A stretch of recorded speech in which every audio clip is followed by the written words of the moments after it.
Сәлем балалар. Бүгін біз Давид Шаннаның «Давид мектепке барады» атты шығармасын оқимыз. Аты айтып тұрғандай, бұл кітап мектепке байланысты және Давидтің алғашқы мектепте өзін қалай ұстағаны туралы. Давид, сен кешіктің, енді кешікпе, жарайды ма? Кел отыра ғой. Балалар, қалай ойлайсыңдар? Мектепке кешігіп келуге болады ма? Дұрыс айтасыңдар. Әрине, кешікпей уақытында келу керек. Давид, айналайын, отыр. Балалар, сабақтың барысында тақтаға шығып алып, мазақ қылып, келемеждеп тұруға болады ма? Әлде сабақ уақытында мұқият болып, өз сабағыңды орындау керек пе? Әрине, дұрыс айтасыңдар. Сабақ барысында басқа нәрсеге алаңдамай сабақ оқу керек. Сыныпта сағыз шайнамаймыз. Ай. Балалар, қалай ойлайсыңдар? Неге сыныпта сағыз шайнауға болмайды? Дұрыс айтасыңдар. Себебі сағыз біздің киімімізді, кітаптарымызды бұлғауы мүмкін. Және де шартылдап шайналып жатқан сағыздың дауысы басқалардың мазасын алуы мүмкін. Давид, орнымыздан айқайламай, қолды көтереміз. Жарайды ма? Балалар, қалай ойлайсыңдар? Неге сабақ барысында орнымыздан айқайлай беруге болмайды? Қолды көтеру керек. Себебі бәрі орнында отырып айқайлай беретін болса, ешкімді естімейді.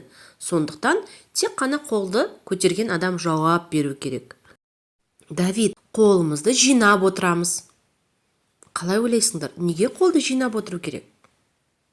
Дұрыс айтасыңдар. Себебі сендердің қырық қолдарыңмен біреудің денесін ұстасаңдар, оны лас етулері мүмкін. Байқаусыз қолдарың қатты тиіп кетуі мүмкін. Сондай кезде бөтен адамға кедергі жасайсыңдар. Мына суретте көргендеріңдей, Давид өзі сыныпта отырғанымен, оның ойы да, көзі де терезенің арғы жағындағы бұлттардан түрлі нәрселерді елестетумен өтіп жатыр. Қалай ойлайсыңдар? Сыныпта біз басқа нәрсе туралы қиялдап, ойлап отыруымызға болады ма? Жоқ, әрине. Біз сыныпта мұғалімнің айтқанын тыңдап, сабақты орындап, назар аударып отыруымыз керек. Әйтпесе маңызды нәрселерді өткізіп алуымыз мүмкін. Давид, асханада кезек сақтау керек.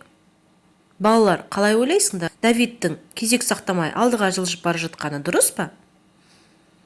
Әрине, ол кезекпен бару керек. Әйтпесе барлығы кезекті бұзатын болса, ол жерде ешкімде тамақ ала алмайды, тамақты үстілеріне төгіп алуы мүмкін.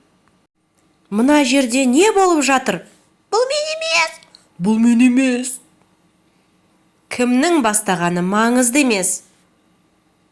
Қалай ойлайсыңдар, балалар? Неге кімнің бастағаны маңызды емес? Себебі кез келген шиеленісте, кез келген ұрыста, төбелесте екі тарапта кінәлі. Ұрысты өз беттеріңізше тоқтату мүмкін емес болған жағдайда, үлкен адамның көмегіне жүгініңдер. Давид, кіруге қоңырау соғылды. Сабаққа кір. Балалар, қалай ойлайсыңдар? Қоңырау соғылғаннан кейін ары қарай ойнай беруге болады ма, әлде сыныпқа кіру керек пе? Дұрыс айтасыңдар, әрине сыныпқа кіру керек. Тыныш, Давид, басқалардың мазасын алма. Қалай ойлайсыңдар, балалар? Сабақ барысында айғайлап күлуге болады ма? Әрине басқаларға кедергі келтірмеу үшін айғайлап күлуге болмайды. Апай, шығып келсем болады ма? Тағы да ма? Сен сабақ барысында бірнеше рет сұрандың ғой. Қалай ойлайсыңдар, балалар? Сабақта қайта-қайта сұрануға беруге болады ма?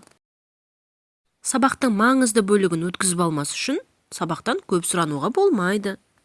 Жетер енді, мырза. Бүгін сыныптан кейін қаласың.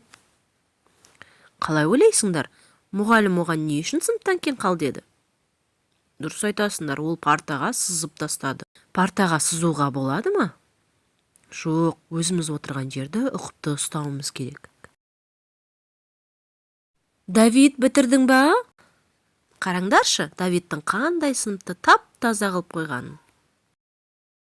Жарайсың, Давид, ақылды бала. Қалай ойлайсыңдар, балалар? Енді Давид мектеп ережелерін түсінді деп ойлайсыңдар ма? Иә, ол түсінді, сондықтан да 5 жұлдызды алды. Ал сендер мектеп ережелерін білесіңдер ме? үйіңе қайта қой, Давид. Сау бол.